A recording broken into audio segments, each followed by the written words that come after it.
Hi everyone, welcome to Grow Big TV. This is Joe. So today we're going to plant some dormant raspberry plants. Now dormants, well they don't look ready, but they're ready. You know, once we plant them, they'll start to blossom. And this I got from the store, I got it really cheap. It was like $4 at Aldi's. So I'm like, hey, let me go give 2 of these a try. And I know they're going to grow great. But dormants are ready. Some raspberries, well, some have thorns, some do not. Raspberry have deep roots, not like, blueberries have shallow roots. Well, raspberry have deep roots. Make sure, so you got to plant them farther apart. You want good air circulation to prevent disease. You want to mulch, retain moisture, suppress those weeds, keep those plants healthy. Make sure you prune them. Cut back on old canes to encourage new growth, but for better fruit production. Some raspberry bear fruit in summer, while others, well, they're everbearing. They go like 2 times per year. But you'll get some springing around there, coming on up, and so you can harvest them. Need about 6 to 8 hours sunlight. They are slightly acidic. You need slightly acidic to neutral soil, about 5.5 to 6.5. And they require about 800 to 1,000 hours before 45 degrees. That's why New Jersey's great. That's like perfect for New Jersey. They also breathe through their lenticles on their stems, and they store carbohydrates in their roots. So I started one right here, and I'm going to show you the process how I grow my raspberry dormant plants.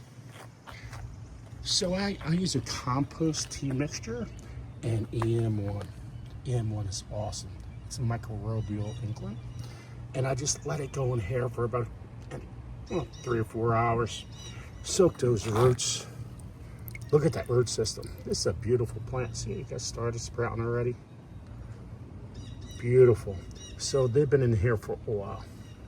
I'm also gonna, let me move you over here. So I had some compost and I mixed some perlite in it. And I just mixed that up. And I put them in the outside of this pot. And I started some peat moss, and I'm like, oh, let me go make a video. So I already have some peat moss in here. And I just have some microgrow peat moss. I try not to use microgrow, but I am using it in this instance. And anything to retain moisture and nutrients, that's what I like to do. So that's what the peat moss there, and helps a little bit with the pH factor. I'm also going to add some compost biochar. Biochar, mycorrhizal fungi. That's what I'm talking about. I'm a fun guy. Well, fun plants love fun guys. And so I'm going to add a little bit of that. These are at a garden line plants. I got it all. These very cheap. I also like to add some humic acid. And that's what that looks like. Some azomite. That's rock dust, so that doesn't take really effect until 6 months. So it helps with your microbes. That's what that looks like. And IV Organics 333 fertilizer. And that's what that looks like. So here, I'm gonna add some peat moss.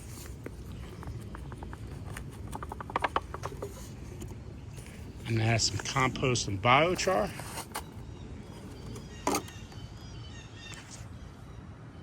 I'm gonna add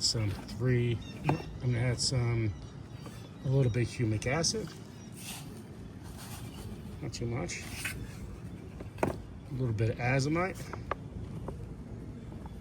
A little bit there. Some 333 fertilizer.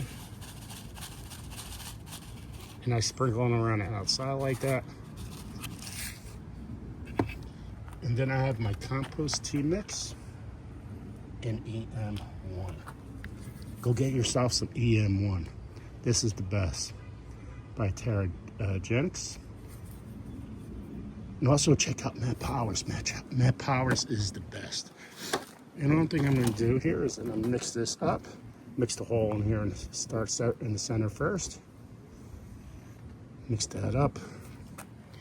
Then I'm going to add my bare root tree.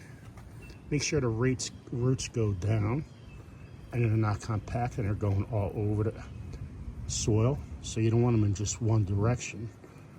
You want them to feed as much as you can. And you don't want it too shallow or too deep. So right about there. So you even that up.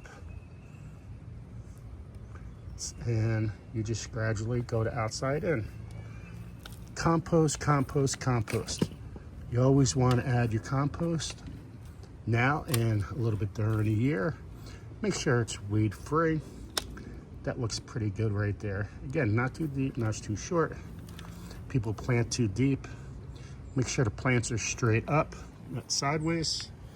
And from there, I'm gonna add some more compost in the end. One, go around here in the center. I don't have, it's the best I could do to pour. Whoop. There we go. See, it's settled in. So I'm gonna add some compost on top of that to finish it off. And that's how I plant my dormant raspberry plants. So Grow Big 25. Hope you guys could continue to follow. And it's always good to talk to people in the ag world, that's for sure. All right, talk to you guys. Grow Big 25.